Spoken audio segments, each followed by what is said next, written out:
Welcome sa munting YouTube channel natin guys. Please support my videos. Like, comment and subscribe lang po mga idolo. Maraming salamat po. Story Present, Myriad World Inventory Box. Kabanata 2641. Saan kayong lahat pupunta? Habang sinusumpa ng ika-6 na prinsipe ang mga general, ang Killing God mula sa Yuanfeng country ay nagpakita na sa kanilang harapan. Ang kanyang ekspresyon ay maluwag at ang kanyang tono ay parang nakikipag-chat sa isang matandang kaibigan. Gayunpaman, ang Sixth Prince at ang mga general na nakasaksi lang kung paano pinatay ni Huangfeng ang kanilang mga sundalo ay nakaramdam ng lamig sa kanilang gulugod. Tumingin sila kay Huangfeng nang may higit na takot sa kanilang mga mata. Bagamat ang mga general na ito ay mga general ng hukbo at may pagkakataon at kwalipikasyon na pamunuan ng hukbo sa larangan ng digmaan, palagi nilang iniisip na sa isang larangan ng digmaan na may daan-daang libong tao, walang silbi ang katapangan ng isang individual. Gaano ka man kalakas, ilan ang kaya mong ipaglaban?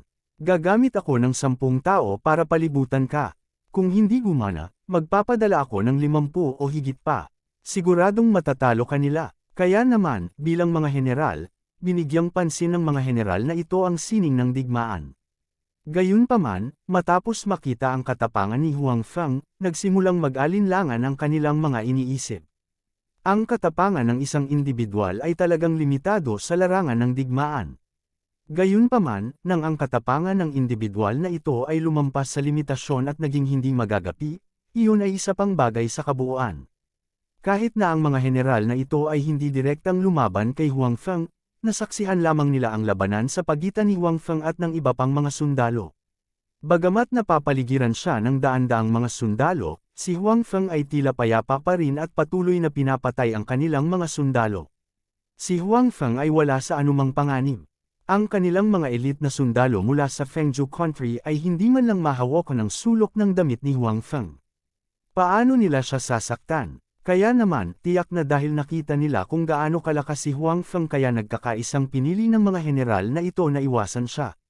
Kutsain man sila at isumpa ng ika-6 na prinsipe, wala silang kahit katiting na balak na magbago ng isip. Mayroon silang premonition na kung mananatili sila at pipiliin na patayin si Huangfeng, wala ni isa sa kanila ang makakaalis ng buhay. Gayunpaman, ang hindi nila inaasahan ay hindi nila piniling manatili at sabay na atakihin si Huangfeng. Sa halip, nagkusat si Huangfeng na habulin sila. Malinaw, ang ekspertong ito mula sa Yuanfeng country ay hindi sila pababayaan. Gayunpaman, hindi ito kakaiba. Ang mga general na ito mula sa Fengzhou country ay kailangan lamang na mag-isip sandali upang maunawaan ang mga aksyon ni Huangfeng. Pagkatapos ng lahat, ang mga taong ito ay ang mga general ng Fengzhou country. Sila ang mga commander ng hukbong ito. Maging ang Sixth Prince ay kasama nila. Hanggat kaya nilang patayin ang mga taong ito, magiging mas madali para sa hukbo ng Yuanfeng country na talunin ang hukbo ng Fengzhou country. Kung tungkol sa pagkakakilanlan ng mga taong ito, talagang napakadaling makilala sila. Sino ang nagtanong sa kanila na magsuot ng baluti na halatang iba sa baluti ng mga sundalo? Kung ikukumpara sa baluti ng mga sundalo, ang kanilang baluti ay natural na maskat anji tangi, mas matibay, at may mas malakas na kakayahan sa pagtatanggol. Ang pagkakaibang ito sa pagitan ng dalawa ay makikita sa hitsura. Gayunpaman, ang baluti na ito na dapat na magpoprotekta sa kanila ay naging simbolo na ng kanilang kamatayan. Walang kwenta ang mapait na ngumiti at tumakas. Dahil hinabol na sila ng eksperto mula sa Yuanfeng country, kung gayon malinaw na hindi niya sila papayagang umalis ng ganoon kadali. Kung gusto nilang umalis sa lugar na ito at lumabas sa Kubkob, kailangan muna nilang patayin ang ekspertong ito mula sa Yuanfeng country. Ano pang hinihintay mo? Sabay nating patayin. Kahit gaano pa siya kalakas, isa lang siyang tao.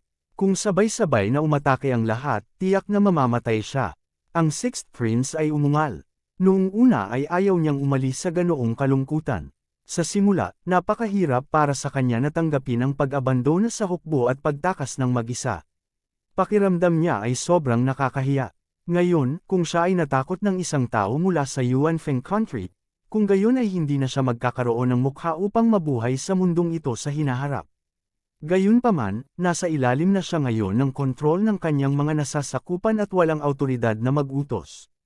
Maaari lang siyang magmura. Ngayon na ang taong mula sa Yuan Feng country ay nagkusa na habulin sila, nililigawan niya si kamatayan. Tsaka dahil ganito na rin, hindi na pipiliin ng mga general na katabi niya na tumakas, di ba? Tama ang Sixth Prince. Sa puntong ito, hindi na pinili ng mga general mula sa Fengzhou country na tumakas muli dahil alam nila na kapag sila ay muling tumakas, ang eksperto mula sa Yuan Feng country ay makakahabol pa rin. Dahil ito ang nangyari, maaari rin nilang samantalahin ang katotohanan na maraming mga sundalo sa paligid at magkasamang kinugkob si Huang Feng. Sa ganitong paraan, mas magiging kumpiyansa sila.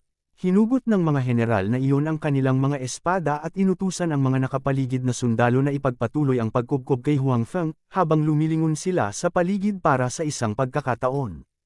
Ang Fengzhou country ay isang bansang sumasamba sa puwersang militar.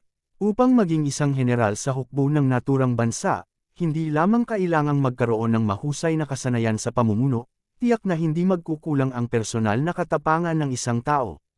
Kung hindi makokontrol ng isa ang mga sundalo sa ibaba. Iyon ang dahilan kung bakit umaasa ang ika-6 na prinsipe na ang mga general na ito ay mananatili upang patayin si Huang Feng. Muling umalangaw-ngaw ang tunog ng pagpatay. Mas maraming tao ang kumukubkob kay Huang Feng, at lahat sila ay mga elite na sundalo. Dahil gusto ng mga general na ito na dalhin ang ika-6 na prinsipe para makawala sa pagkubkob, halatang hindi sila makakaasa sa iilan lamang sa kanila. Tiyak na kailangan nilang dalhin ang hukbo. Sa oras na ito, ang hukbo na pinili nila ay pawang mga elite na sundalo. Ito ay dahil alam nila na ang hukbong naiwan ay tiyak na tapos na. Ang mga maaaring madala ay magiging pundasyon nila sa hinaharap. Sa makatuwid, sa ilalim ng gayong mga kalagayan, natural na hindi nila iiwan ang mga piling sundalo sa kanilang tabi. Ang mga taong ito ay kailangang ilabas, dahil sila ang magiging pundasyon ng kanilang pagbangon sa hinaharap. Sa oras na ito, itinapon din ng mga elite na sundalong ito ang kanilang mga sarili sa pagkubkob ni Huang Feng. Lalong lumakas ang lakas ng hukbong kumukubkob kay Huang Feng.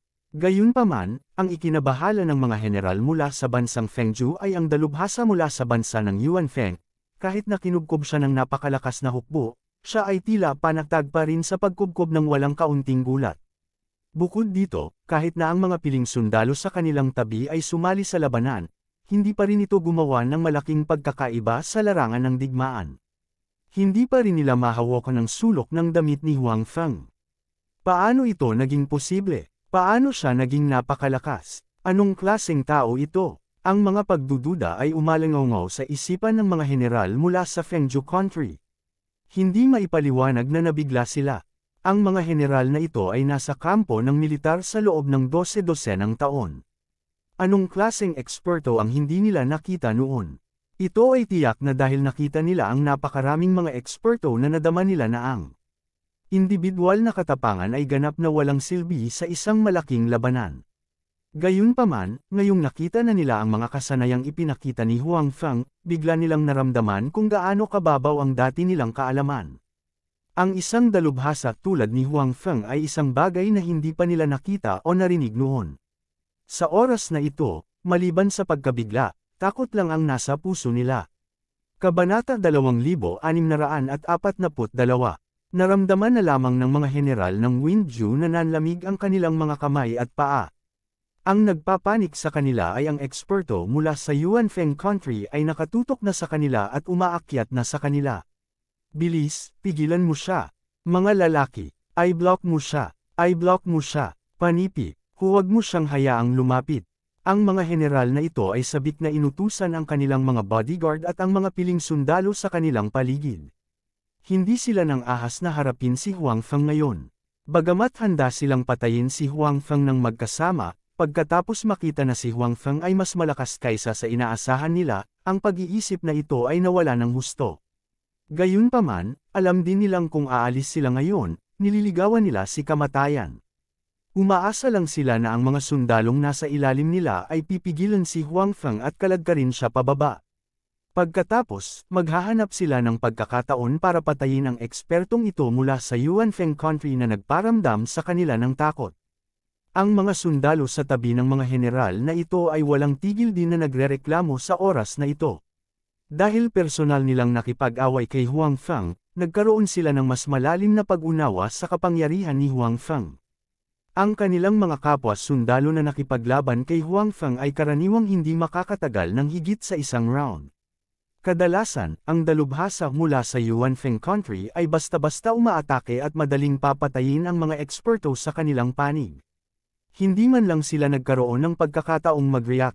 Napagtanto na lamang nila ang panganib ng bumagsak ang talam ng kalaban sa kanilang harapan, ngunit huli na ang lahat. Ang lalo pang naging desperado ng mga sundalong ito ay ang napakarami sa kanila ang kinubkob ang eksperto mula sa Yuanfeng country. Marami na sa kanila ang namatay, ngunit hindi pa rin nila nagawang masugatan ang kalaban. Not to mention na nasugatan ang kalaban, hindi man lang mahawakan ang sulok ng damit ng kalaban. Sa harap ng napakalaking agwat, pakiramdam nila ay malapit na silang mag-collapse. Gayunpaman, sa larangan ng digmaan, maaari lamang nilang sundin ang mga utos. So, kahit alam nilang hindi sila ang kalaban, basta umahan sila, napakataas ng posibilidad na mapatay. Gayunpaman, dahil ang kanilang superior ang nagbigay ng utos, maaari lamang silang maghanda at umakyat. Siyempre, ang resulta ng mga sundalong ito na sumugod ay hindi sa kanilang inaasahan. Ang isa pang malaking grupo ng mga sundalo ay nahulog tulad ng trigo na pinuputol. Marami ng mga bangkay sa lupa, na lahat ay pag-aari ng mga sundalo ng Wind Absolute Country. Marami sa kanila ay nakikipag-chat pa rin sa iba noon, ngunit ngayon ay malamig na silang nakahiga sa lupa, wala nang hininga. Patayin. Alam din ng mga general ng Wind Absolute Country na kung magpapatuloy ito, sila ay matatapos. Ang ekspertong iyon mula sa Yuanfeng Country ay masyadong makapangyarihan. Habang pinapatay niya ang mga sundalo sa kanilang panig, sinisira din niya ang depensibong linya sa puso ng mga natitirang sundalo sa kanilang panig. Kapag nagkaroon ng sapat na takot, hindi na kailangang gumawa ng anumang bagay ang kalaban at babagsak ang mga sundalo sa kanilang panig. Sa oras na iyon, sila lang ang haharap sa kalaban. Sa oras na iyon, mas malalagay sila sa panganib. Sa makatuwid, ang ilang mga general ay hindi na nakapagpigil at nagkusa na maglunsad ng pag-atake kay Huang Feng. Gusto nilang patayin si Huang Feng bago bumagsak ang mga sundalo. Noon lamang sila makakaligtas. Mas malapit, mas malapit. Ang general na iyon ng Wind Absolute Country ay may bakas ng kagalakan sa kanyang mukha. Napaka-tricy ng angle na pinili niya. Nagkataon na ito ang punto ng pananaw ng larangan ng pangitain ni Huang Feng. Hindi siya makita ni Huang Feng. Bukod dito, sa oras na ito, si Huang Feng ay pinipigilan ng mga sundalo ng Wind Absolute Country. Nagbigay ito ng pagkakataon sa general. Hanggat nagtagumpay ang kanyang pag-atake, kung gayon, gaano man kalakas ang kalaban, kamatayan lamang ang naghihintay sa kanya. Hindi sila mabubuhay ng matagal. Ang ibang mga general ay tumingin din sa general na ito ng may pag-asa. Umaasa na ang kanyang pag-atake ay makakamit ng isang kasiya siyang resulta. Nang makita ang distansya sa pagitan ng mahabang espada sa kamay ng kalaban at ng eksperto mula sa Yuanfeng Country, naramdaman ng ibang mga general ng Wind Absolute Country na sa pagkakataong ito, si Huang Feng ay tiyak na mapapahamak. Ang mahabang espada ay wala pang 20 sentimetro ang layo mula kay Huang Feng. Sa ganoong distansya, kahit na alam ni Huang Feng ang panganib, hindi siya makakaiwas. Kung tutuusin, masyadong malapit ang distansya. Bukod dito, ang general na iyon na naglunsad ng pag-atake ay hindi isang pangkaraniwang tao. Sa ganoong sitwasyon, hindi siya papalampasan. Bukod dito, ang ekspertong iyon mula sa Yuanfeng Country ay hindi pa nagre-react. Ang mga general na iyon ng Wind Absolute Country ay may ekspresyon na ng labis na kaligayahan sa kanilang mga mukha. Ang ekspertong iyon mula sa Yuanfeng Country, siya ay napahamak. Sa ilalim ng umaasam na mga mata ng lahat, ang mahabang espada sa kamay ng general ng Wind Absolute Country sa wakas ay tumusok sa katawan ng eksperto mula sa Yuanfeng Country. Ang ibang mga general ay agad na natuwa. Gayunpaman, ang general na iyon na naglunsad ng pag-atake ay may kakaibang ekspresyon sa kanyang mukha. Malinaw na malinaw sa kanya na ang kanyang espada ay madaling makalusot. Walang pakiramdam ang mahabang espada na tumatagos sa katawan ng kalaban. Sa halip, parang sinaksak niya ang hangin. Ngunit, paano ito naging posible? Malinaw na sinaksak niya ang kalaban at hindi man lang nag-react ang kalaban. At saka, hanggang ngayon, hindi napapansin ng kalaban ang kanyang pag-atake. Paano niya naiwasan ang kanyang pag-atake? Gayunpaman, habang ang mga kaisipang ito ay nasa kanyang isipan pa, ang kanyang katawan ay sumugod na ng 2 hakbang dahil sa pagkawalang galaw. Nang siya ay muling aatake, nakita niya ang ekspertong iyon mula sa Yuan Feng Country na biglang lumingon sa kanya upang tingnan siya na may bahagyang ngiti sa kanyang mukha. Pagkatapos nito, ang general mula sa Wind Absolute Country ay nakaramdam ng matinding sakit sa kanyang tiyan. Ibinaba niya ang kanyang ulo, nakita niyang natusok na ng mahabang espada ang kanyang katawan. Sa sandaling ito, napagtanto niya na ang mahabang espada sa kanyang kamay ay inagaw ng kalaban sa ilang sandali. Isa pa, tumalikod na ang kalaban at inatake siya. Nasaksak siya ng sarili niyang espada. Noon lamang napagtanto ng general ng Wind Absolute Country na ang pag-atake na inaakala niyang patago ay sa katunayan ay nasa kalkulasyon ng kalaban. Kaya lang sobrang laki ng difference niya sa kalaban. Hindi man lang siya inilagay ng kalaban sa kanyang mga mata. Kaya naman, bago niya salakayin ang kalaban, hindi man lang siya nilingan ng kalaban. Gayunpaman, kahit sa ganoong sitwasyon, hindi niya kayang saksakin ang kalaban. Sobrang bilis ng kalaban. Ang pag-iwas sa kanyang pag-atake, pag-agaw sa mahabang espada sa kanyang kamay, at paggamit ng mahabang espada para saksakin siya, lahat. Nang ito ay nangyari sa isang iglap. Wala na siyang oras para mag-react at tinamaan na siya ng kalaban. Masyadong malaki ang gap. Ayaw man niyang aminin, ito ang totoo. Ang pag-atake na sa tingin niya ay sobrang tiwala sa sarili ay biro lamang sa mata ng kabilang partido. Ang kabilang partido ay madaling na-neutralize ito, at pagkatapos nito, ang kabilang partido ay madaling makaganti at mapatay siya. Mas lalong napuno ng matinding sakit ang isip ng general. Ang general na madalas pumunta sa larangan ng digmaan ay natural na naiintindihan kung ano ang ibig sabihin ng sakit na ito. Bakas sa gilid ng kanyang bibig ang isang mapait na ngiti. Pagkatapos, tuluyang bumalot sa kanya ang walang hanggang kadiliman. Kabanata 2643. Patay. Ganun lang. Paano kaya ito? Ang kalugod-lugod na mga ekspresyon sa mga mukha ng iba pang mga general mula sa Wind Absolute Country ay natigilan. Hindi nila inaasahan na haantong sa ganito. Malinaw na ang kanilang mga tao ang naglunsad ng palihim na pag-atake sa eksperto mula sa Yuan Feng Country. Bukod dito, nagtagumpay sila. Paano magiging ligtas at maayos ang eksperto mula sa Yuan Feng Country sa isang kisap mata, habang ang general na naglunsad ng sneak attack sa kanilang panig ay biglang namatay? Dahil masyadong mabilis ang lahat, hindi nakita ng ibang mga general mula sa Wind Absolute Country ang nangyari. Ang nakita nila ay ang isa sa kanilang mga general ay pumunta upang salakayin ang eksperto mula sa Yuan Feng Country. Bukod dito, matagumpay niyang nasaksak ang mahabang espada sa kanyang kamay. Gayunpaman, sa susunod na segundo, ang eksperto mula sa Yuan Feng Country ay hindi nahulog gaya ng inaasahan nila. Sa halip, ang general na naglunsad ng sneak attack ay namatay sa ilalim ng kanyang sariling espada. Ang lahat ng ito ay masyadong hindi kapanipaniwala. Natigilan din ang Sixth Prince. Kanina lang, katulad siya ng ibang general. Akala niya ay magiging matagumpay ang palihim na pag-atake na ito, ngunit hindi niya inaasahan ang magiging resulta. Habang tulala pa rin ang mga general, sumulyap si Huang Feng at pagkatapos ay ibinato ang mahabang espada sa kanyang kamay. Puche, bago pa makapag-react ang mga general, ang mahabang espada ay patuloy na tumusok sa puso ng isa sa kanila. Bumaba ang tingin ng general sa mahabang espada sa kanyang dibdib at puno ng hindi paniniwala ang kanyang mukha. Dapat malaman ng isang tao na may kaunting distansya pa rin sa pagitan niya at ni Huang Feng.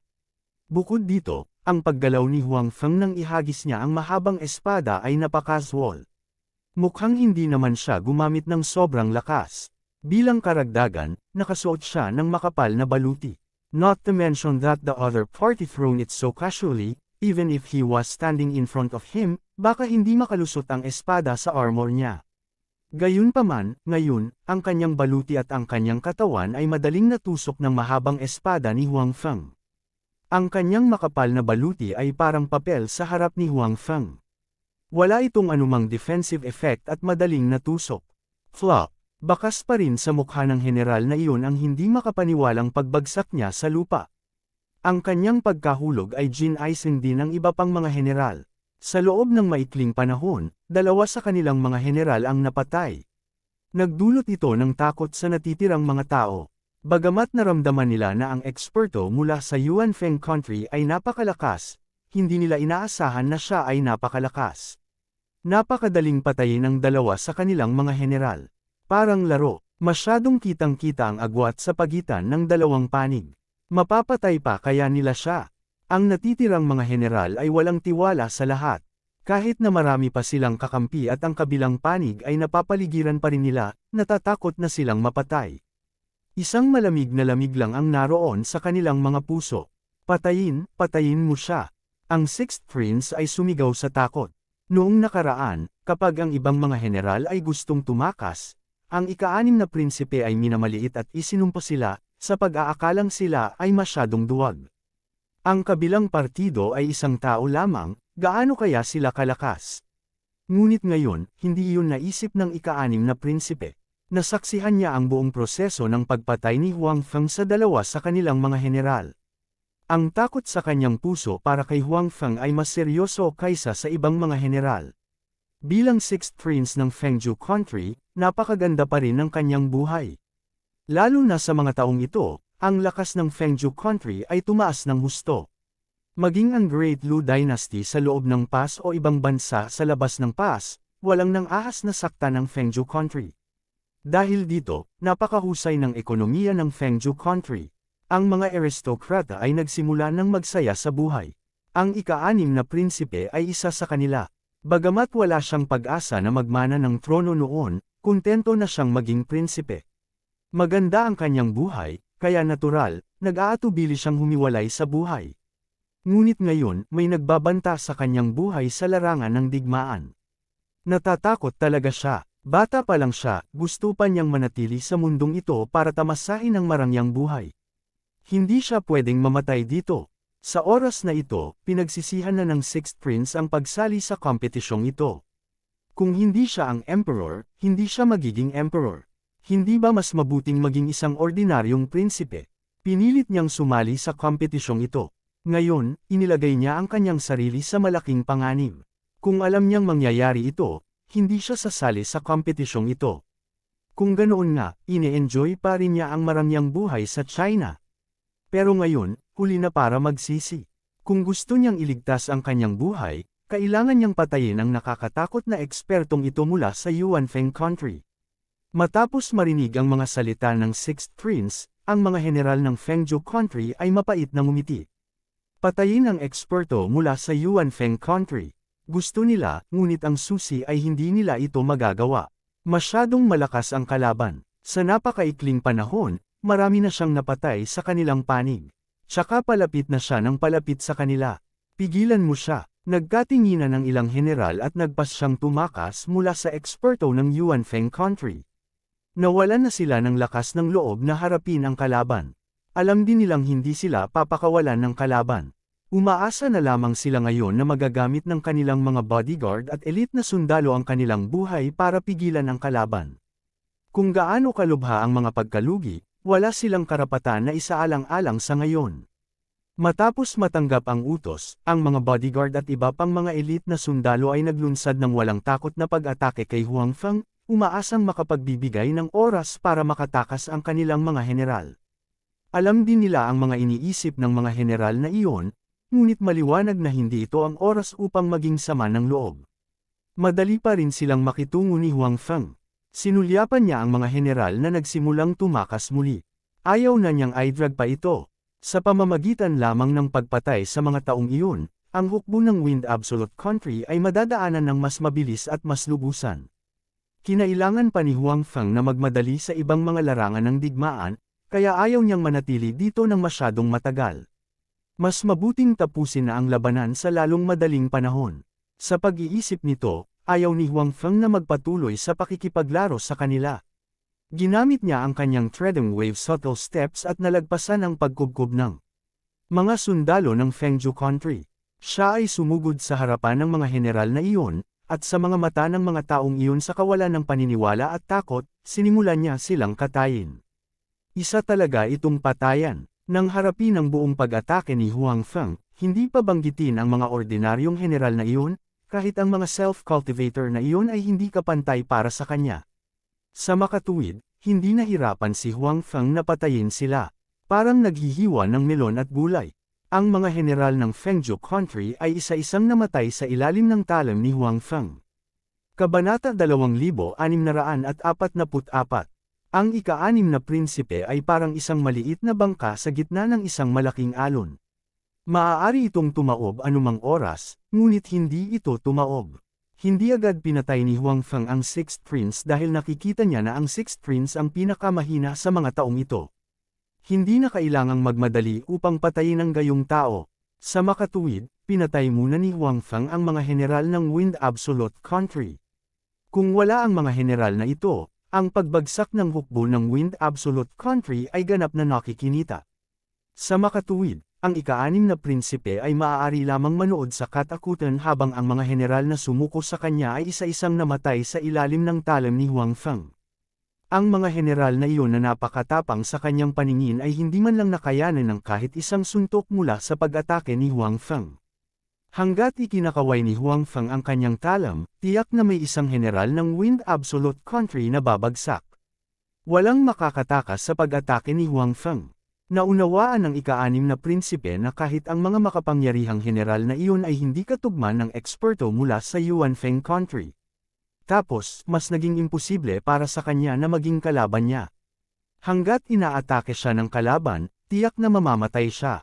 Gayunpaman, tila gusto siyang pahirapan ng kalaban at hindi agad inatake. Gayunpaman, ang ika-6 na prinsipe ay walang kahit katiting na pakiramdam ng kaganhawahan. Ang ganitong uri ng sitwasyon kung saan alam ng isang tao na ang isa ay mamamatay ngunit walang magawa lamang na maghintay para sa kamatayan ay ang pinakamental na pagpapahirap. Ang ika-6 na prinsipe ay desperadong nag-isip ng paraan, ngunit wala siyang maisip na paraan. Hanggang sa dumating ang eksperto mula sa Yuanfeng Country sa kanyang tabi, alam niyang dumating na ang oras ng kanyang kamatayan.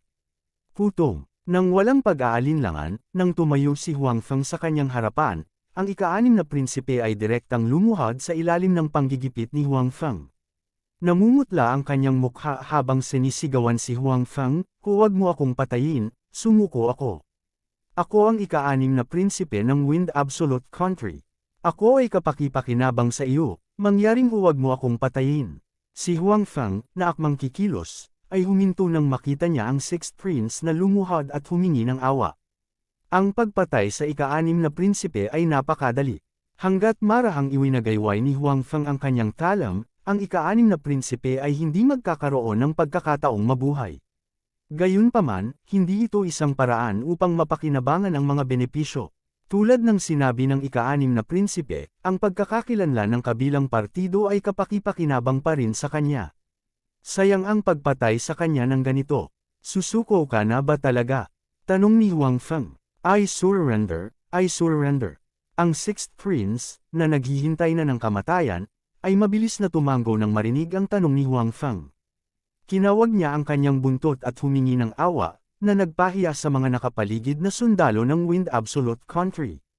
Mas gugustuhin pa nilang mamatay sa larangan ng digmaan kaysa maging katulad ng ika-6 na prinsipe, kumakaway ang kanilang mga buntot at humingi ng awa. Napansin din ng ika-6 na prinsipe ang mga tingin ng mga nakapaligid na sundalo at medyo nahihiya. Gayunpaman, wala siyang masyadong pakialam ngayon. Sa kanyang opinyon, hanggat kaya niyang panatilihin ang kanyang buhay, ayos lang. Kung talagang gustong gamitin siya ng kabilang partido, baka mabuhay pa siya ng matagal. Kung hindi talaga ako mamamatay, papatayin ko talaga ang mga bastos na yan. Tumingin ang ika-6 na prinsipe sa mga nakapaligid na sundalo at lihim na nag-isip sa kanyang puso. Sa sandaling ito, hindi iniisip ng Sixth Prince ang tungkol sa pagpatay kay Huang Feng na nagbanta sa kanyang buhay. Sa halip, gusto niyang patayin ang mga sundalong nakakita sa kanyang pangit na estado. Ang mapanghamak na ekspresyon sa mga mukha ng mga sundalong iyon ay tumagos ng malalim sa puso ng Sixth Prince. Habang nabubuhay siya, tiyak na papatayin niya ang mga bastos na iyon na naglakas loob na tingnan siya ng masama. Siyempre, ang pinakamahalagang bagay ngayon ay ipagdasal na palayain siya ng Panginoon ng Yuanfeng country. Bahagyang nag-alinlangan si Huang Feng at sinabing, tinatanggap ko ang iyong pagsuko. Tumayo ka at hayaang ibaba ng iyong mga tao ang kanilang mga sandata at sumuko. Malinaw, ang pagpapanatiling buhay ng Sixth Prince of the Wind Absolute Nation ay higit na naaayon sa mga interes ni Huang Feng. Napakadaling patayin siya. Sa kasong ito, mas mahusay na gamitin ng husto ang kanyang natitirang halaga. Nang marinig na talagang handang bitawan siya ni Huang Feng, tuwang-tuwa ang Sixth Prince. Mabilis siyang tumayo at sumigaw, lahat ng mga sundalo ng Wind Absolute Nation, makinig kayo. Ako, ang ika-6 na prinsipe ng Wind Absolute Nation, ay nag-uutos sa inyo na agad na ibaba ang inyong mga sandata at sumuko sa hukbo ng Yuanfeng country. Ang ika-6 na prinsipe ay walang anumang martial art sa kanya, kaya ang kanyang sigaw ay hindi makalakbay ng masyadong malayo. Gayunpaman, hindi ito mahalaga. Sapat na para marinig ng mga kawal sa paligid niya. Bagamat hinamak ng mga sundalong iyon ang ginawa ng Sixth Prince, nandoon ang pagkakakilanlan niya. Siya ang ika-6 na prinsipe ng bansa. Ngayon, inutusan sila ng ika-6 na prinsipe na ibaba ang kanilang mga sandata at sumuko. Bagamat ayaw ng mga sundalong iyon, maaari lamang nilang piliin na sumunod. Kung hindi, kahit na sila ay patuloy na nag-aaway, sila ay masasabing masuwin at mapahamak pa ang kanilang mga pamilya sa bansa. Sa makatuwid, ang ilang mga tao na malapit sa Sixth Prince ay ibinaba ang kanilang mga sandata sa pag-aalinlangan at ayaw. Pagkatapos nito, lumaganap ang sitwasyong ito. Parami ng parami ang nakaalam ng utos ng Sixth Prince mula sa iba at isa-isang ibinaba ang kanilang mga armas, naghihintay na tanggapin ng mga sundalo ng Yuanfeng country ang kanilang pagsuko. Sa mga taong ito, marami talaga ang ayaw tanggapin ito at gustong lumaban hanggang wakas. Sila ang pinakamalakas na Wind Absolute country at talagang natalo sila sa isang kadudadadang paraan. Bukod dito, natalo sila ng Yuanfeng country. Dahil dito, hindi ito matanggap ng marami sa mga mapagmataas na sundalo ng Wind Absolute country. Gayunpaman, mayroon ding ilang mga tao na nawalan na ng tiwala at lakas ng loob na ipagpatuloy ang pakikipaglaban sa labanan. Kitang-kita nila na ang hukbo ng Yuanfeng country sa harap nila ay hindi na ang hukbo ng Yuanfeng country na kilala nila. Bukod dito, wala sila sa kanilang pinakamabuting kalagayan. Ni hindi nila mahawakan ang kanilang mga armas. Paano nila malalabanan ang kalaban? Kaya naman, naisipan na ng mga taong ito na sumuko. Ngayong natanggap na nila ang utos ng ika-6 na prinsipe, paano sila magpapatuloy na lalaban? Sa kanilang puso, hindi na sila makapaghintay na mailabas ang kautosang ito. Sa lalong madaling panahon, dahil dito, unti-unting tumahimik ang buong larangan ng digmaan. Ang mga sundalo ng Wind Absolute country na ibinaba ang kanilang mga sandata ay tulala na nakatayo sa hangin, naghihintay ng hindi kilalang utos. Hindi nila akalain na matatalo sila sa kalahati bago pa man sila makarating sa mga bansang iyon. Ang malakas na Wind Absolute Nation ay talagang natalo ng mahinang Yuanfeng country. Ano ang nangyayari? Natapos na kaya ang mga araw nila ng pagmamaliit sa mga bayani sa labas ng pass? Marami ng sundalo ang may masamang iniisip sa kanilang mga puso. Gayunpaman, sila ay mga ordinaryong sundalo lamang. Ang mga bagay na iyon ay dapat ipaubaya sa mahahalagang numero upang isaalang-alang. Tahimik lang silang mga bilanggo ngayon. Sa halip na mag-isip tungkol sa mga bagay na walang gaanong kinalaman sa kanila, mas praktikal na manalangin na ang emperador ng Yuanfeng country at ang general ay tretuhin ng maayos ang mga bilanggo. Kabanata 2645. Nang makitang epektibo ang mga salita ng ika-6 na prinsipe, labis na nasisiyahan si Huang Feng. Sa ganitong paraan, hindi lamang sila makakatipid ng maraming oras, ngunit maiiwasan din nila ang maraming nasawi. Bagamat ang mga sundalo ng Wind Absolute country ay wala ng gaanong lakas na natitira, kung sila ay magsasagawa ng isang desperadong pakikibaka, ito ay magdudulot pa rin ng maraming pagkalugi sa hukbo ng Yuanfeng country. Lalo na yung mga ordinaryong sundalo, baka marami ang nasawi. Ngayon, kung ang mga sundalo ng Wind Absolute country ang magkusa na sumuko, maiiwasan ang sitwasyong ito. Bilang karagdagan, ang mga sundalo ng Wind Absolute country ay nagkusa na sumuko, na nagbigay daan sa Yuanfeng country na makakuha ng maraming bihag. Ang mga bihag na ito ay maaaring patuloy na idagdag sa iba't ibang hukbo upang palawakin ang kanilang lakas, at maaari rin silang magamit bilang mga manggagawa. Kailangang malaman ng isa na ang Yuan Feng Country ang pinakamahinang bansa sa labas ng Great Pass. Hindi lamang ito ipinakita sa mga tuntunin ng militar at ekonomiya, ngunit ipinakita din ito sa mga tuntunin ng populasyon. Ang Yuan Feng Country ay may pinakamaliit na populasyon sa labas ng Great Pass. Ang kabuoang populasyon ng buong bansa ay halos kapareho ng laki ng hukbo ng Fengju Country. Hindi nakakagulat na ang Fengju Country ay hindi naglagay ng Yuan Feng Country sa kanilang mga mata. At ngayon, sa tulong ni Huang Feng, hindi imposible para sa Yuan Feng Country na pag-isahin ang labas ng pass. Pagkatapos ng pagkakaisa, ang kanilang teritoryo ay lubos na lalawak. Naturally, kakailanganin nila ng maraming manggagawa para gumawa ng manual na paggawa. Pagkatapos, ang mga sundalong ito na sumuko na ang magiging pinakamahusay na kandidato para sa mga manggagawang ito. Bilang karagdagan, mula sa pananaw ni Huang Feng, ang pag-iisa sa lugar sa labas ng Great Pass ay isang bagay na ng kumpiyansa. Kung ganoon, ang mga sundalong ito ay mapabilang sa Yuan Feng Country sa hinaharap.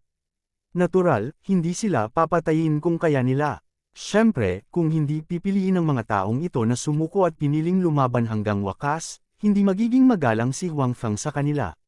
Sa ngayon, ito ang pinakamagandang resulta.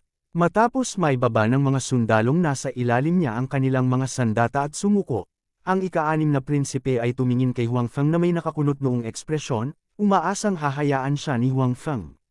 Gayunpaman, paano siya pakakawalan ni Huang Feng sa oras na ito? Gayunpaman, naisip niya na ang Sixth Prince ay maaaring maging kapaki-pakinabang pa rin sa hinaharap.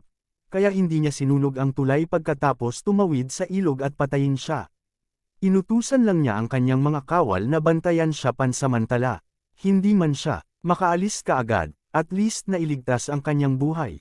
Ang ika-6 na prinsipe ay hindi nang ahas na magpakita ng anumang kawalang kasiyahan sa desisyon ni Huang Feng. Kung magagalit siya kay Huang Feng, kung gayon ang pagkatalo ay hihigit sa pakinabang. Ngunit ngayon, hindi siya pinatay ng ika-6 na prinsipe, kaya nagkaroon siya ng pagkakataong makatakas ng buhay. Makapangyarihan si General Huang. Sa sandaling ito, ang general ng mga ordinaryong sundalo ng Yuan Feng State ay lumapit kay Huang Feng at tumingin kay Huang Feng ng may kagalakan at paghanga.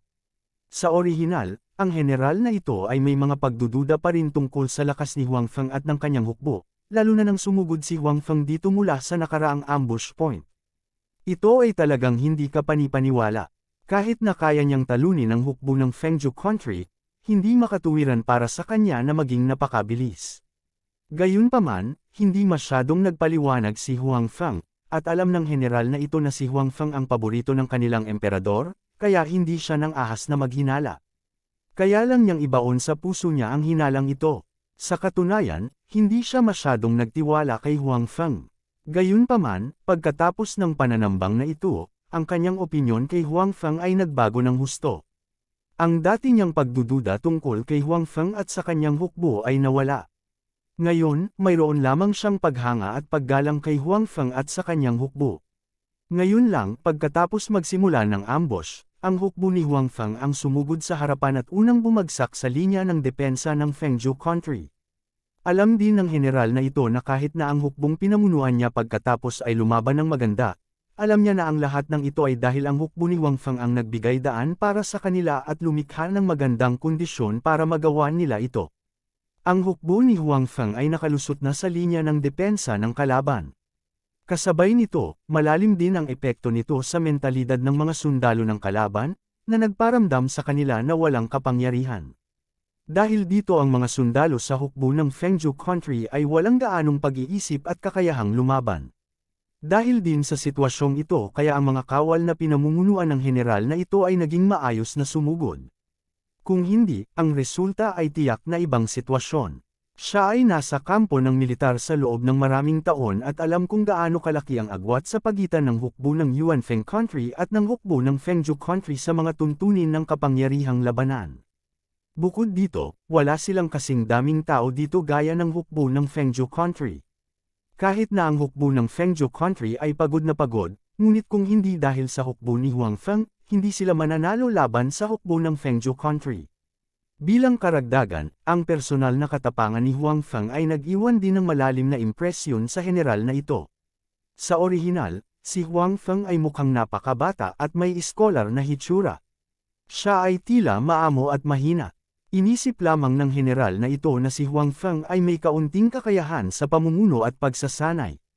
Sa mga tuntunin ng personal na katapangan, tiyak na hindi magaling si Huang Feng.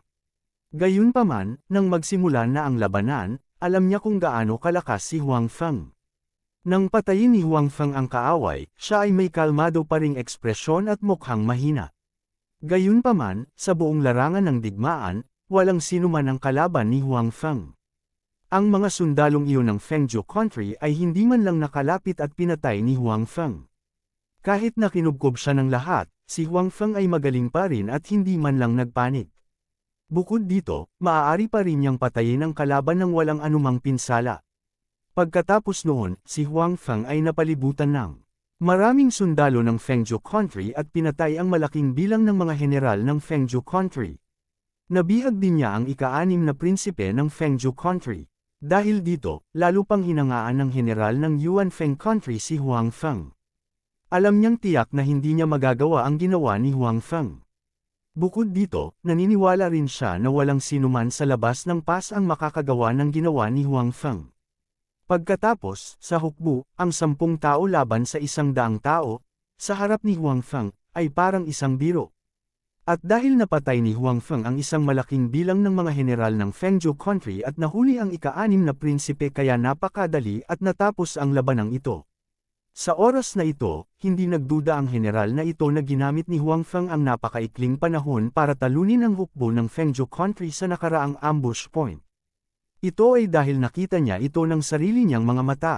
Hindi nagtagal ang kanilang ambush battle bago sila nanalo. Pagkatapos, ang pagkatalo ni Huang Feng sa hukbo ng Fengzhou Country sa maikling panahon sa nakaraang ambush point ay hindi isang bagay na dapat ikagulat. Hindi ko alam kung saan natagpuan ng kanyang kamahalan ang ganoong kalakas na tao. Ang pagkakaroon ng ganoong tao sa ating Yuanfeng Country ay talagang kapalaran ng ating Yuanfeng Country. Nagdadalamati ang general sa kanyang puso. Kabanata 2646. Na-offend na kita dati. Sana mapatawad ako ni General Huang. Sinabi ng general kay Huang Feng. Si Huang Feng ay may napakalakas na kakayahan at may napakalakas na hukbo sa ilalim ng kanyang pamumuno.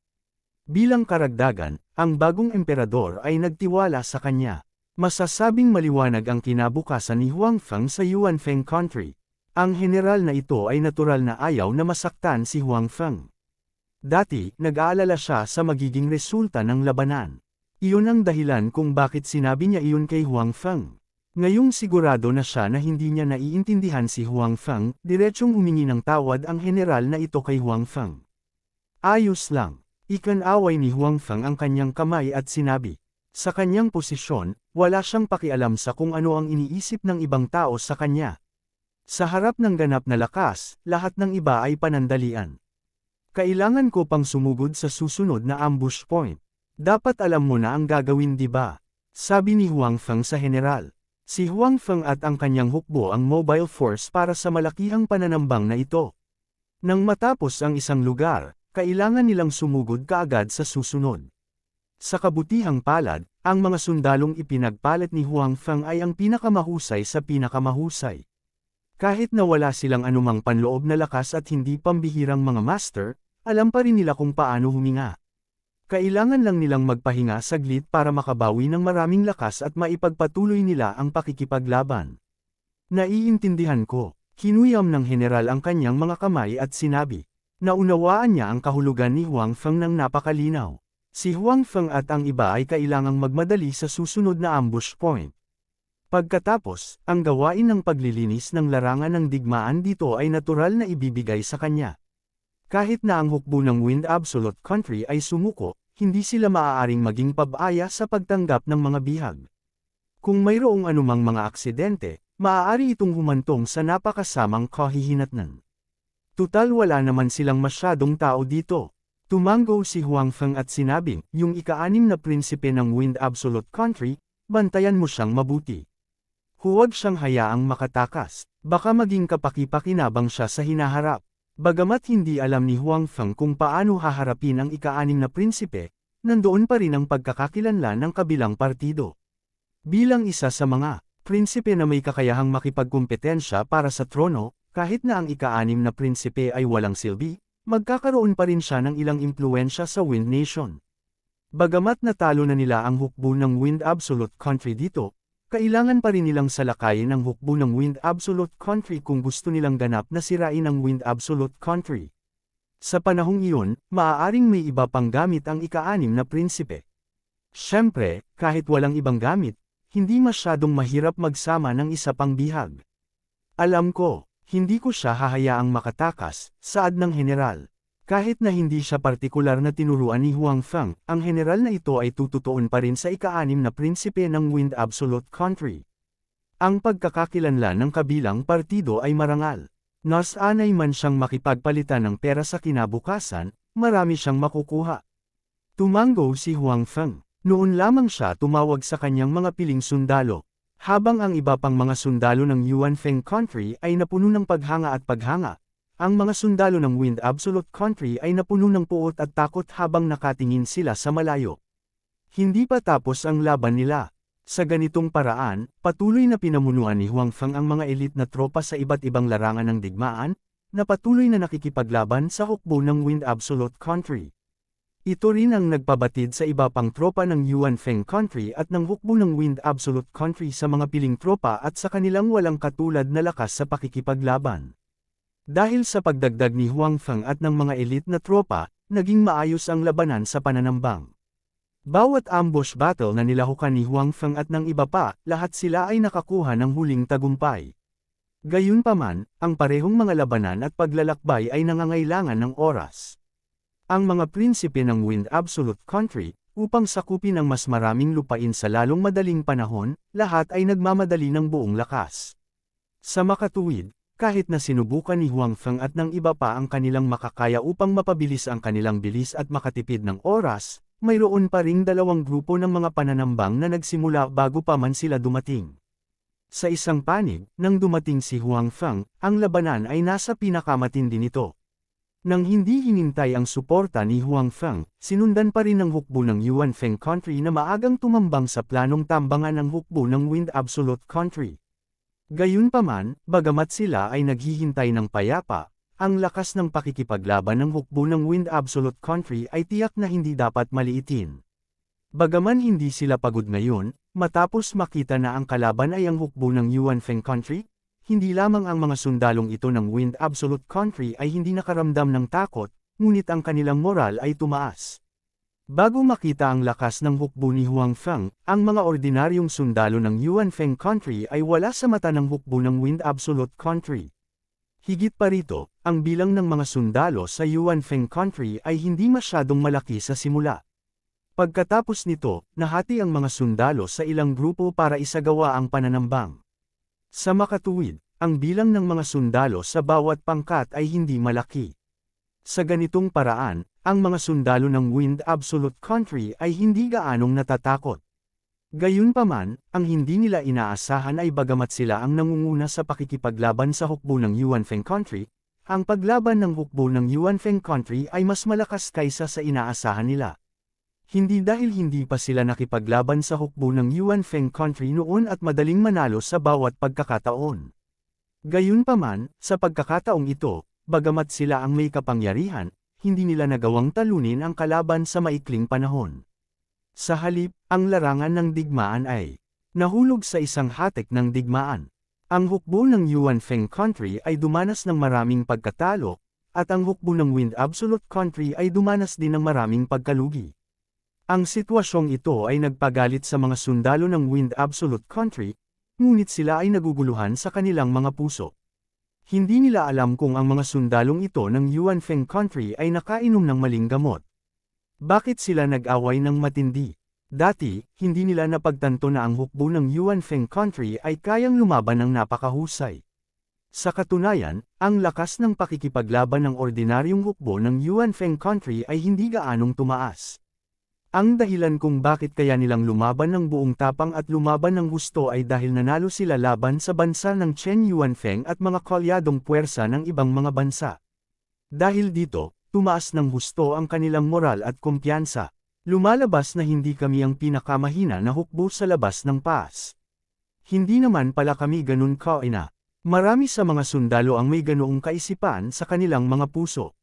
Bilang resulta, kapag kaharap ang mga sundalo ng Wind Absolute Country, kahit na ang mga sundalong ito ng Yuanfeng Country ay nakakaramdam pa rin ng matinding kaba at takot, kahit papaano ay nagkaroon sila ng lakas ng loob na labanan ang kabilang panig. Lalo na nang makitang marami rin ang nasawi sa kabilang panig, mas mataas pa ang moral ng hukbo ng Yuanfeng Country. Sa makatuwid, nang dalhin ni Huang Feng ang hukbo, ang labanan ay pumasok na sa isang puting mainit na yugto. Ang magkabilang panig ay nasa isang killing frenzy. Walang nakaisip na umatras sa lugar na ito. Lahat sila ay gustong patayin ng tuluyan ang kalaban. You all did well. Then, leave the rest to US.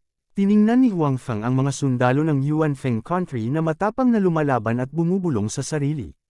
Ito ay mga ordinaryong sundalo ng Yuanfeng Country. Wala silang sobrang lakas sa pakikipaglaban o sobrang lakas ng pangangatawan, ngunit pantay pa rin silang napantayan sa makapangyarihang hukbo ng Wind Absolute Country. Dahil dito, lalo silang hinangaan ni Huang Feng. Kabanata 2647. Sa pagdaragdag ni Huang Feng at ng kanyang mga piling tropa, natural na nagbago ang sitwasyon sa larangan ng digmaan. Ang orihinal na nababalisa na larangan ng digmaan ay biglang tumugilid patungo sa Yuanfeng Country. Sa katunayan, nang dumating si Huang Feng at ang iba pa, natuklasan na sila ng hukbo ng Wind Absolute Country.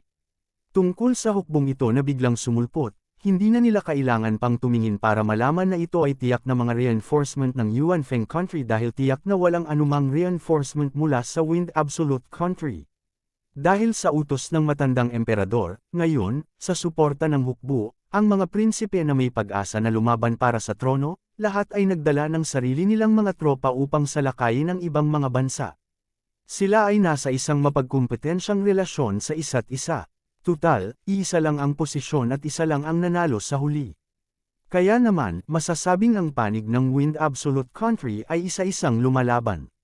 Sa katunayan, ang mga prinsipe ng Wind Absolute Country ay maaaring umaasa na ang ibang mga prinsipe ay nasa panganib.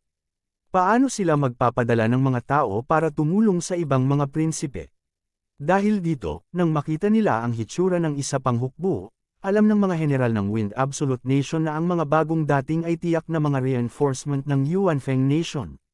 Dahil dito ay bahagyang nag-alala sila. Ang paglaban ng hukbo ng Yuanfeng Nation sa harap nila ay lumampas na sa kanilang inaasahan. Ngayon, ang magkabilang panig ay nasa estado ng pagkabalisa sa larangan ng digmaan. Kung ang kabilang panig ay nagpadala ng isa pang hukbo, kung gayon ang sitwasyon ay magiging mahirap.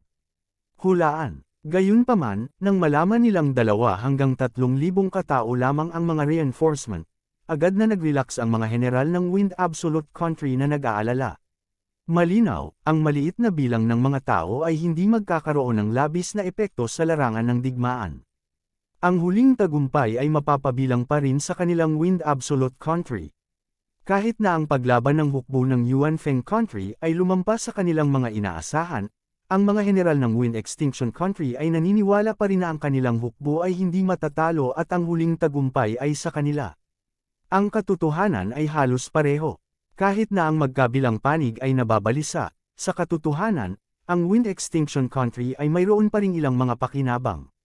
Hanggat nabigyan sila ng mas maraming oras, maaari pa rin silang manalo. Gayunpaman, nang dalhin ni Huang Feng ang hukbo sa larangan ng digmaan, ang mga general ng Wind Absolute Country ay biglang nagkaroon ng ganoong pag-iisip. Nalaman nila na ang mga reinforcements ng Yuanfeng Country ay hindi isang ordinaryong hukbo. Sila ay mabangis na tigre. Madaling bumagsak ang kanilang defensive line sa pag-atake ng kabilang panig. Tapos, one-sided massacre talaga. Ang ganitong uri ng sitwasyon, ang mga general na ito ng Wind Absolute Country ay hindi pa nakita noon. Sa oras na iyon, sila ay natakot matigas. Nagkaroon din ng mental breakdown ang mga sundalong iyon ng Wind Absolute Country. Hindi nila akalain na ganoon pala kalakas ang mga taong dumating. Ang mga dating kaaway ay mahirap nang harapin, ngunit ngayon ang grupong ito ay higit sa 2 beses na mas malakas kaysa dati. Paano nila siya hahayaang mabuhay? Ang mga sundalo ng Wind Absolute Country ay biglang nakaramdam ng kawalan ng pag-asa. Kahit na ang mga reinforcements ng kabilang panig ay hindi marami, ang kanilang lakas sa pakikipaglaban ay masyadong malakas. Ang lakas ng 2 hanggang 3,000 tao ng Wind Absolute Country ay mahigit 20 hanggang 30,000 tao. Sa kanilang panig, mayroon lamang 30,000 tao ng Wind Absolute Country. Paano pa sila makakalaban? Nang ang mga sundalo ng Wind Absolute Country ay nakakaramdam ng kawalan ng pag-asa, ang mga sundalo ng Yuan Feng Country ay nagsisigawan ng malakas. Ang pagdating ng hukbo ni Huang Feng ay natuklasan din ng mga sundalo ng Yuan Feng Country. Hindi tulad ng hukbo ng Wind Absolute Country, ang mga sundalong ito ng Yuan Feng Country ay may kaunting pag-unawa sa lakas ng hukbo ni Huang Feng. Dati, ang dahilan kung bakit nagawang talunin ng bansa ng Yuan Feng ang Chen Yuanguo at ang mga kalyadong puwersa ng ibang mga bansa ay dahil may mahalagang papel ang hukbo ni Huang Feng. Bagamat wala silang maraming tao, hindi mahina ang kanilang lakas. Bagamat hindi alam ng maraming tao ang mga detalye kung paano nanalo ang hukbo ni Huang Feng laban kay Chen Yuanguo at sa mga kalyadong puwersa ng ibang mga bansa, isang bagay ang tiyak. Napakalakas pa rin ang hukbong ito sa labanan. Ngayon, nang halos hindi na sila makahawak, ang hitsura ng hukbong ito ay walang alinlangan na nagbigay sa kanila ng malaking tiwala. Higit sa lahat, alam din ng mga general ng Yuan Feng Country na ang tungkulin ng hukbo ni Huang Feng ay kumilos bilang isang puwersang gumagalaw. Dahil nandito sila ngayon, ibig sabihin tapos na ang ibang mga pananambang. Bukod dito, nagtapos ito sa tagumpay ng Yuan Feng Country. Bagamat natalo ng hukbo ni Huang Feng ang iba pang hukbo ng Wind Absolute Country sa napakaikling panahon, ang balitang ito ay nagdulot ng higit na pananabik sa mga general ng Yuan Feng Country na nagpupursige. Nagbigay ito sa kanila ng mas malakas na determinasyon na lumaban. Nang sumali ang hukbo ni Huang Feng sa labanan, sa wakas ay nakita ng mga sundalong ito ng Yuan Feng Country kung paano lumaban ang piling hukbong ito gamit ang kanilang sariling mga mata. Ang hukbong ito ay walang alinlangan na napakagiting. Maging ito ay individual na lakas o pangkalahatang koordinasyon, ito ay napakalakas. Ito ay higit na nakahihigit sa hukbo ng Wind Absolute Country.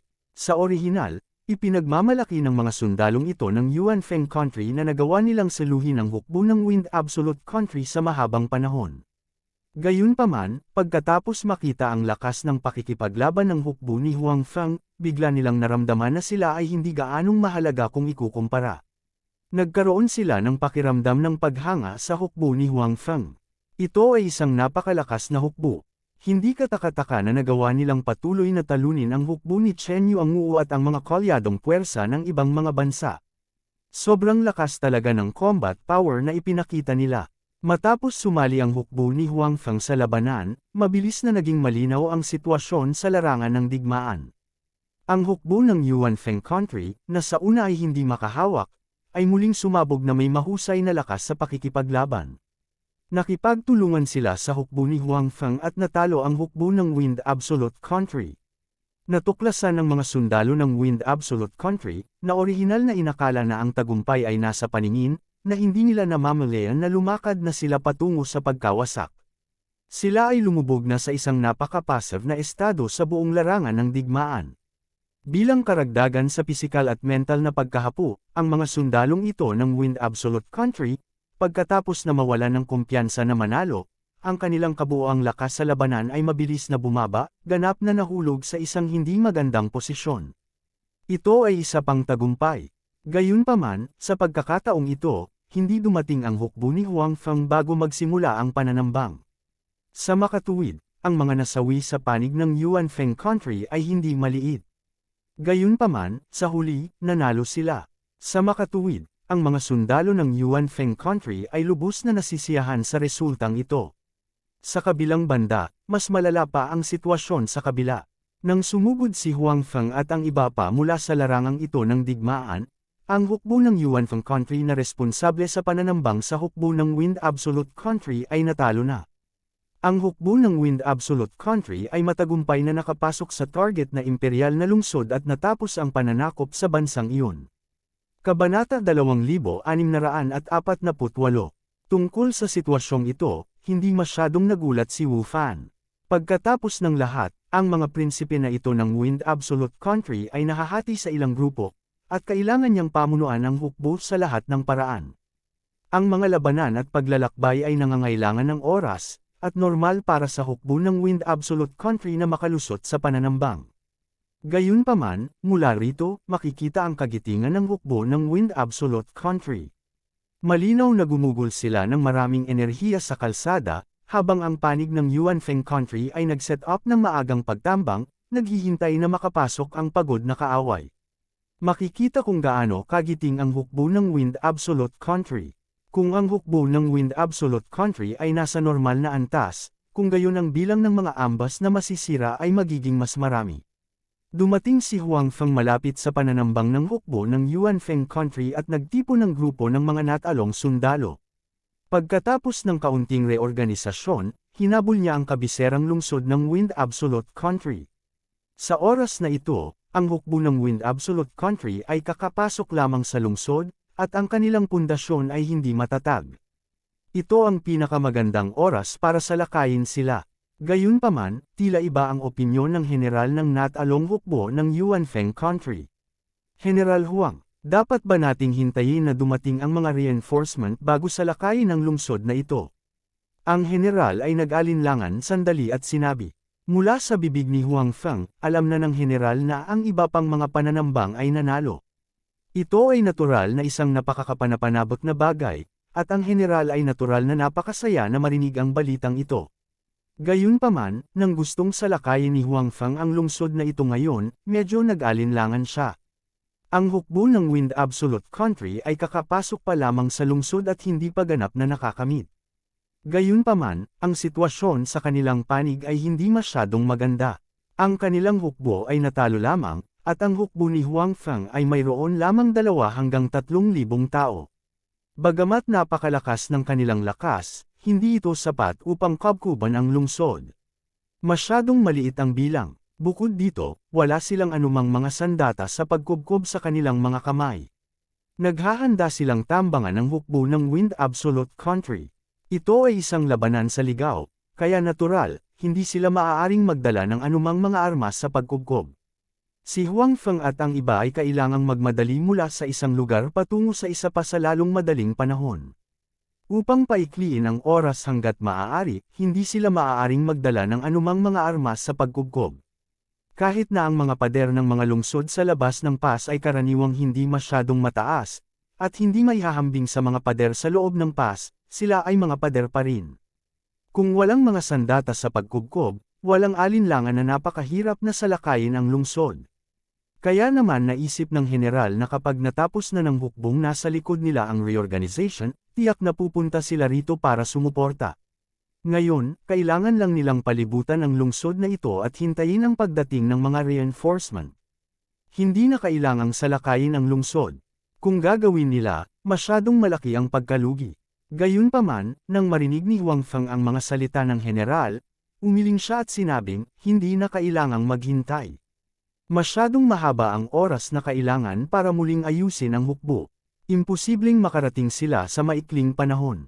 At saka, kahit kumpletuhin nila ang reorganization, ang unang bagay na gagawin nila ay hindi para suportahan tayo, kundi salakayin ang ibang mga bansa. Ang dahilan kung bakit hindi tayo gumamit ng sandata ng hangin sa kanila dati. Ang absolute na bansa ngayon, ang epektong ito ay hindi na kailangang sakupin sa lalong madaling panahon upang maiwasan ang maharlikang pamilya ng mga bansang iyon na kunin ang napakaraming yaman, sa makatuwid, hindi magkakaroon ng anumang mga reinforcement dito sa maikling panahon. Tungkol sa sitwasyon ng hukbo sa likod nila, si Huang Feng ay mas malinaw kaysa sa general. Alam lang ng general na natalo na nila ang hukbo ng Wind Absolute Country, kaya dapat nilang palayain ang kanilang mga kamay upang suportahan sila. Gayunpaman, alam ni Huang Feng na hindi lamang natalo ng hukbong nasa likod nila ang hukbo ng Wind Absolute Country, ngunit nanalo rin ng maganda. Ito rin ang naging dahilan ng pagkakaroon nila ng maraming bihag. Nang matalo nila ang mga kalyadong puwersa ng ibang bansa, marami rin silang mga bihag. Ang hukbo ng Yuan Feng Country ay hindi malaki sa simula. Upang mahuli ang napakaraming bihag ng biglaan, kailangan nilang gumastos ng maraming tropa upang alagaan ang mga bihag. At ang pagpapasakop sa kanila at pagtatrabaho sa mga bihag na ito ay tiyak na hindi isang bagay na magagawa sa maikling panahon. Bago ang mga bihag ay handang magpasakop sa kanila, kailangan nilang maging magbantay sa lahat ng oras. Ito rin ay humantong sa ang Yuan Feng Country na hindi makapagpadala ng napakaraming tropa para suportahan sila sa maikling panahon. Bukod dito, ayon sa pagkakataong napag-usapan noon ni Huang Feng at ng Popeye na emperador, pagkatapos talunin ang hukbo ng Wind Absolute Country, kailangan nilang sakupin ang mga lungsod ng ibang mga bansa sa pinakamaikling panahon na posible. Katulad ng sinabi ni Huang Feng, hindi na nila mabibigyan pa ng oras ang ibang mga bansa. Kung gagawin nila, magkakaroon sila ng sapat na oras upang itago ang kanilang kayamanan. Malinaw na hindi ito ang gustong makita ni Huang Feng at ng Popeye na emperador. Bakit lumipat si Huang Feng? Hindi ba't dahil sa yaman? Ito ang higit niyang pinahahalagahan. Bukod dito, pagkatapos ng tagumpay ng Yuan Feng Country, ang kanilang teritoryo ay pinalawak. Pagkatapos ng digmaan, tiyak na masigla nilang uunlad ang kanilang ekonomiya. At sa unang yugto ng pag-unlad, kakailanganin din nila ang isang malaking halaga ng kayamanan. Ang Yuan Feng Country ay orihinal na isang maliit na bansa lamang sa labas ng hangganan. Ang mga mapagkukunang pinansyal nito ay limitado. Kung nais nilang umunlad ng husto, tiyak na kakailanganin nila ang kayamanan ng ibang mga lugar upang suportahan sila. Sa makatuwid, kahit na si Huang Feng o ang Popeye na emperador, determinado silang makuha ang kayamanan ng ibang mga bansa. Maaaring mawala sa kanila ang ilan, ngunit tiyak na hindi sila maaaring mawala ng labis. Sa makatuwid, sa simula pa lang, alam na ni Huang Feng na wala silang anumang reinforcements dito. Walang darating para suportahan sila. Sa makatuwid, kung patuloy silang maghintay dito, ito ay walang kabuluhan.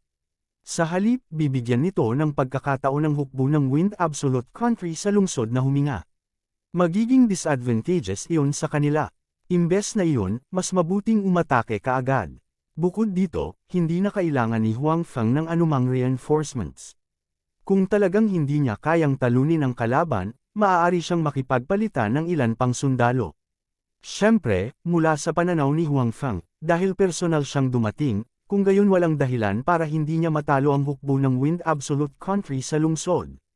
Matapos marinig ng general ng Yuan Feng Country ang mga salita ni Huang Feng, alam niya na ang mga reinforcement na iniisip niya ay itong 2 o 3,000 tao lamang sa kanyang harapan. Wala nang darating na tropa. Kaya naman, kung gusto nilang salakayin ang lungsod, kailangan talaga nilang kumilos kaagad. Gayunpaman, ang pag-atake sa lungsod na may kakaunting tao, mula sa pananaw ng general, walang alinlangan na napakahirap. Medyo pessimistic siya sa puso niya. Gayunpaman, ang iba pang mga ruta ay napanalunan na. Ang panig lamang nila ang nasira ng hukbo ng Wind Absolute Country. Hindi rin siya masaya at inamin ang pagkatalo. Sa makatuwid, ang labanang ito ay kailangan pang labanan. Kabanata 2649. Taliwas sa pangamba ng general, si Huang Feng ay may malaking tiwala sa pagbagsak ng lungsod sa kanyang harapan. Ang pader ng lungsod sa harap nila ay 2 hanggang 3 metro lamang ang taas. Napakahaba ng naturang pader sa mga lungsod sa labas ng pass. Kung tutuusin, ang mga tao sa labas ng pass ay mga nomadic na tao na hindi masyadong mahusay sa pag-atake at pagtatanggol. Hindi sila masyadong namuhunan ng enerhiya sa pagtatayo ng lungsod. Sa makatuwid, ang pader ng lungsod dito ay hindi kasing taas ng pader ng lungsod noong dinastiyang Lu. Sa makatuwid, kahit na walang mga sandata sa pagkubkob, hindi magiging napakahirap na masira ang pader na ito. Bilang karagdagan, ang bilang ng mga tropa sa kanilang panig ay maliit. Ang bilang ng mga bantay sa lungsod ay hindi magiging marami. Talagang malaki ang bilang ng mga tropa sa Wind Absolute Country. Gayunpaman, dahil sa kompetisyong ito, nahahati sila sa ilang grupo. Bukod dito, ang mga tropa ng Wind Absolute Country sa lungsod ay nakipaglaban lamang sa mga tropa ng Yuan Feng Country. Bagamat nanalo sila sa huli, tiyak na magkakaroon ng mga pagkatalo sa proseso ng labanan. Bukod dito, pagkatapos ng labanan sa hukbo ng Yuanfeng Country, ang hukbo ng Wind Absolute Country ay sumalakay sa Imperial City sa harap nila ng walang tigil. Bagamat ang mga pangunahing puwersa ng mga bansang ito ay natalo ni Huang Feng, mayroon pa ring ilang nagtatanggol na tropa sa kanilang mga bansa, lalo na sa kabisera ng lungsod. Ngayon, nais ng Wind Absolute Country na sirain ang kanilang bansa at ganap na sakupin ang kanilang bansa. Ang mga nagtatanggol na tropa ng bansang ito ay tiyak na lalaban hanggang dulo. Sa ganitong paraan, tiyak na hindi magiging maayos ang proseso ng hukbo ng Wind Absolute Country na sumasakop sa lungsod na ito at tiyak na hindi maiiwasan ang mga pagkalugi. Walang masyadong tropa noong una. Pagkatapos ng dalawang magkasunod na laban, tiyak na magiging mas kaunti ang natitirang tropa na maaaring lumaban. Bukod dito, ang mga tropa ng Wind Absolute Country sa lungsod ay sinakop ang lungsod na ito. Para sa mga tao sa lungsod na ito, ang mga tao sa Wind Absolute Country ay tiyak na itinuturing na mga mananakop. Sa makatuwid, kung nais ng mga tropa ng Wind Absolute Country na gamitin ang mga gwardya at ang mga tao sa lungsod upang tulungan silang ipagtanggol ang lungsod, walang alinlangan na ito ay napakahirap. Kahit na wala silang pagpipilian kundi ang pumayag sa ilalim ng presyon, tiyak na tatanggi sila sa kanilang mga puso. Hanggat nakita nilang hindi favorable ang sitwasyon sa mga tropa ng Wind Absolute Country, tiyak na magre-rebelde sila. Sa makatuwid, kahit na ang panig ni Huang Feng ay may ilang hindi kanais-nais na mga kadahilanan, ang panig ng Wind Extinction Country ay may higit pang hindi kanais-nais na mga kadahilanan. Bukod dito, ang pinakamalaking trump card ni Huang Feng ay hindi ang hukbo, kundi si Huang Feng mismo. Sa totoo lang, hindi ginamit ni Huang Feng ang kanyang buong lakas sa nakaraang pananambang. Napakahina kasi ng mga tropang iyon. Naabot na ni Huang Feng ang half-immortal realm. Hanggat gusto niya, kahit na napapaligiran siya ng 10,000 tropa, maaari siyang makalabas sa pagkubkob ng hindi nasaktan. At ngayon, dahil si Huang Feng ang personal na nangunguna sa kaso, ang mga tagapagtanggol sa lungsod ay walang paraan para saktan siya. Sa makatuwid, hindi nag-alala si Huang Feng na hindi niya maibagsak ang lungsod na nasa harapan niya. Gayunpaman, ang general ng Yuanfeng Country ay walang kumpiyansa gaya ni Huang Feng. Hindi niya alam ang tunay na lakas ni Huang Feng, kaya habang papalapit sa pagsisimula ng labanan, lalo siyang kinakabahan. Hindi masyadong nagpaliwanag si Huang Feng.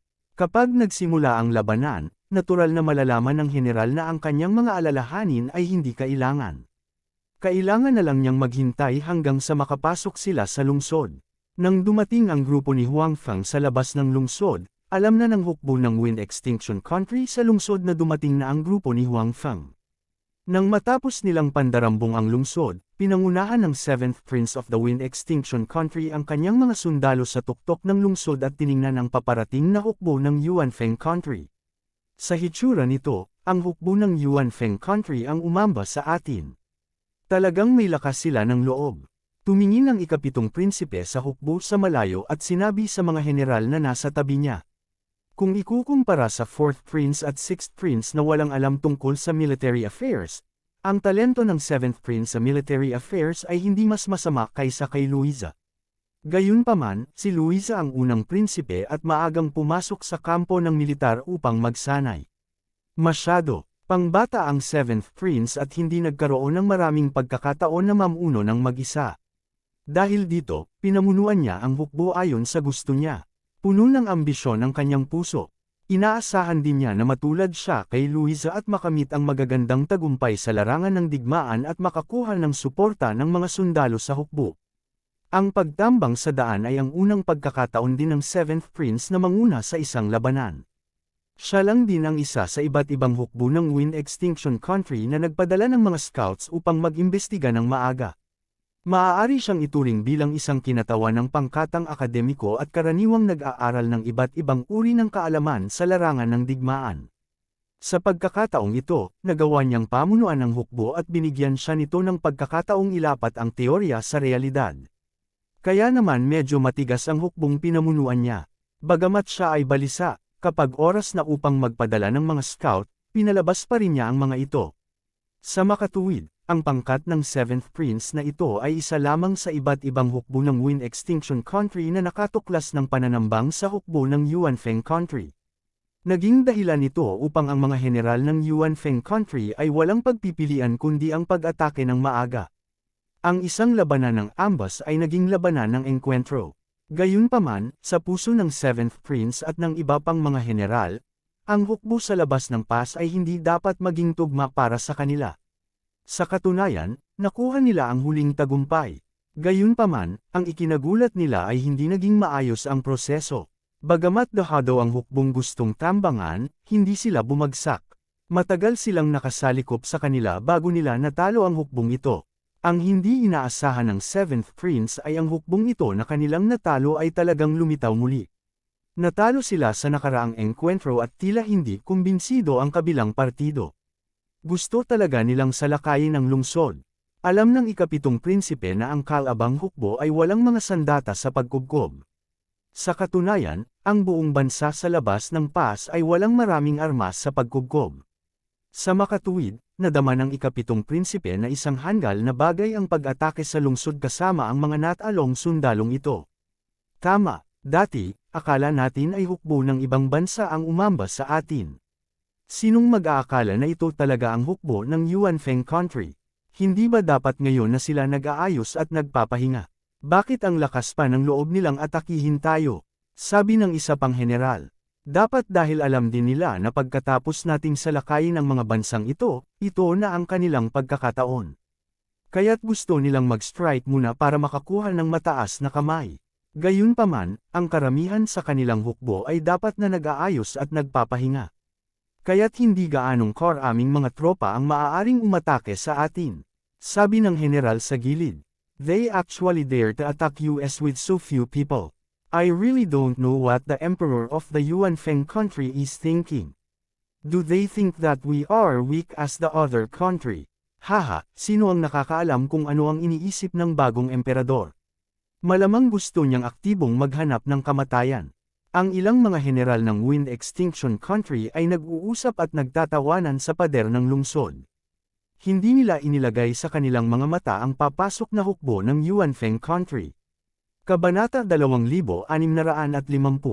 Hindi alintana kung ito ay ang 7th Prince ng Wind Absolute Country, o ang mga general na tumalikod sa kanya, hindi nila inilagay ang hukbo ng Yuanfeng Country sa labas ng lungsod sa kanilang paningin. Dati na nilang natalo ang kabilang partido, kaya kumpiyansa sila na muli nilang matatalo ang kabilang partido. Kahit nakakalaban lang nila sa lungsod, wala silang pakialam. Maaari nilang gamitin ang mga pader ng lungsod at ang kabilang partido ay walang anumang angkop na armas sa pagkubkob. Bukod dito, nagkaroon sila ng kalamangan sa mga numero. Kung hindi nila kayang talunin ang kabilang partido sa sitwasyong ito, maaari na rin silang magpakamatay.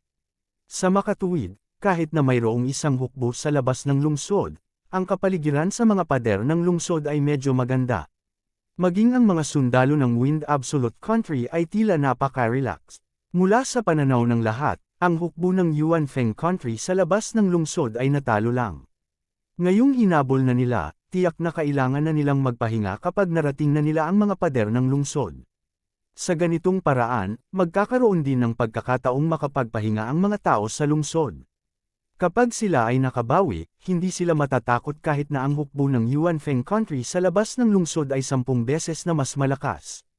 Sila ang hukbo ng Wind Absolute Country, at kaharap lamang nila ang hukbo ng Yuanfeng Country. Sa pagharap sa hukbo ng Yuanfeng Country, nagkaroon sila ng malaking kalamangan sa mga tuntunin ng lakas at kaisipan.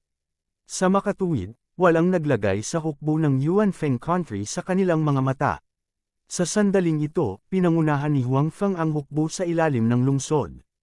Sa pagtingin sa mga pader ng lungsod na hindi masyadong mataas, ang ngiti sa mukha ni Huangfeng ay naging mas kumpiyansa. Pagkatapos ng pagdating ni Huangfeng, ang command ng hukbong ito ay natural na nahulog sa mga kamay ni Huangfeng. Kahit na hindi pa personal na nakita ng orihinal na commander si Huangfeng at ang kapangyarihan ng kanyang hukbo sa pakikipaglaban, batay lamang sa ilang tsismis at tiwala ng bagong emperador kay Huangfeng, hindi siya handang masaktan si Huangfeng sa oras na ito at makipagkumpetensya kay Huangfeng para sa command. Higit pa rito, ang kanyang hukbo ay natalo lamang ng hukbo ng Wind Absolute Country. Kung talagang nagpatuloy siya sa pag-utos, wala siyang kumpiyansa na manalo laban sa hukbo ng Wind Absolute Country na may mga pader ng lungsod bilang suporta. Ang hukbo ng Yuan Feng Country sa labas ng lungsod, makinig kayo. Ako ang ikapitong prinsipe ng Wind Absolute Country. Ngayon, inuutos ko sa inyo na agad na ibaba ang inyong mga armas at sumuko. Kaya kung iligtas ang inyong mga buhay. Ang ating Wind Absolute Country ay nakatadhana na pag-isahin ang lugar sa labas ng pass. Kung sino man ang lumaban sa ating Wind Absolute Country ay hindi magkakaroon ng magandang wakas. Ito na ang iyong huling pagkakataon. Sa ibabaw ng mga pader ng lungsod, nakita ng ikapitong prinsipe ng Wind Absolute Country na ang hukbo sa labas ng lungsod ay talagang tumigil at sumigaw sa mataas na espiritu. Ito ang unang pagkakataon ng 7th Prince na mamuno sa isang hukbo, at nanalo siya ng dalawang magkasunod na laban. Ipinagmamalaki siya nito. Bilang karagdagan, naniniwala siya na ang kanyang talento sa mga gawaing militar ay mas mahusay kaysa sa kanyang iba pang mga kapatid, at determinado siyang manalo sa trono. Hindi katakataka na lalo siyang naging proud sa sarili niya.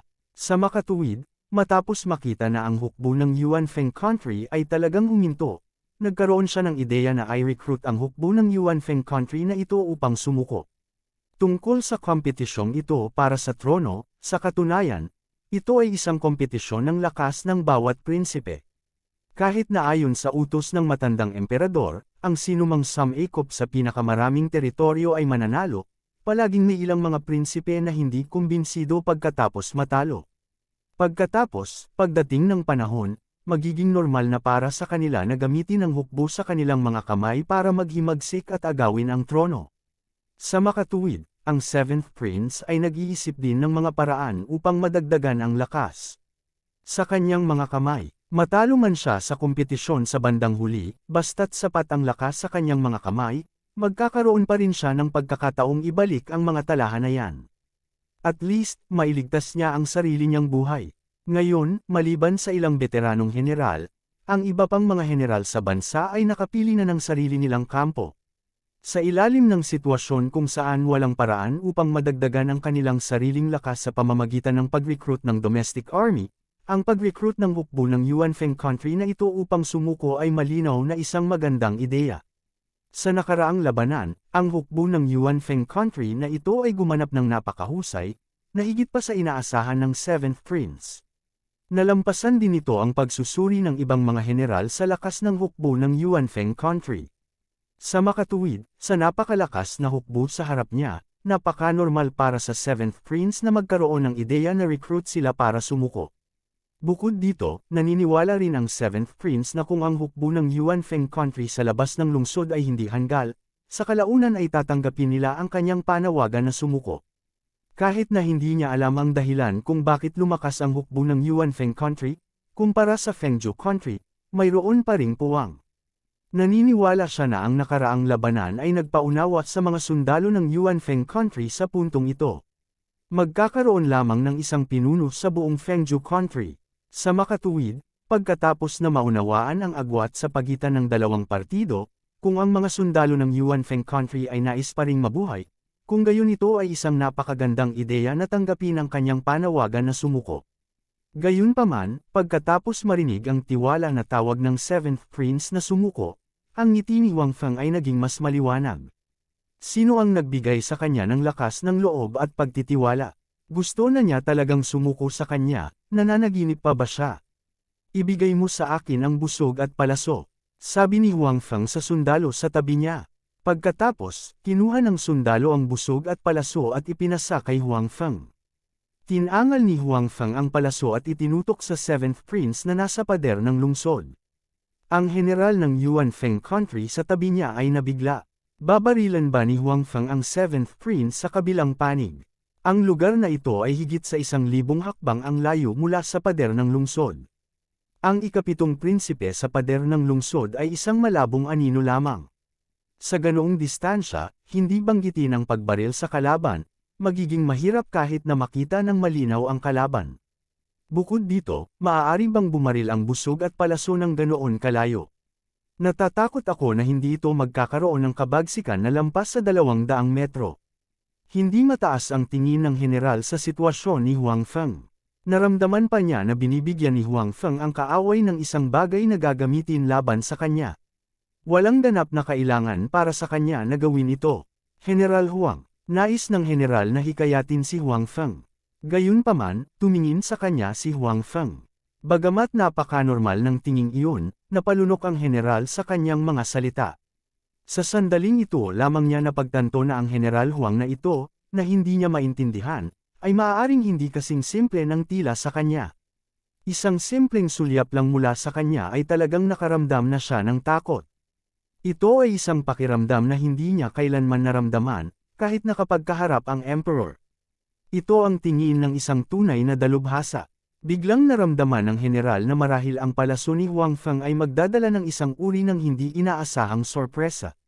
Sa pader ng lungsod, nakita ng ikapitong prinsipe na talagang may nakatutok sa kanya ng busog at palaso mula sa hukbo sa ibaba. Subconsciously gusto niyang umatras, gayunpaman, nang mapagtanto niyang napakalayo pa rin ang kaaway sa kanya, huminto siya sa kanyang mga landas at ipinakita ang isang mapanuksong ngiti sa kanyang mukha. Gusto mo bang barilin ako mula sa malayo? Nanaginip ka siguro no? Ang mga general sa tabi ng 7th Prince ay nagpahayag din ng mga mapanuksong ngiti sa kanilang mga mukha.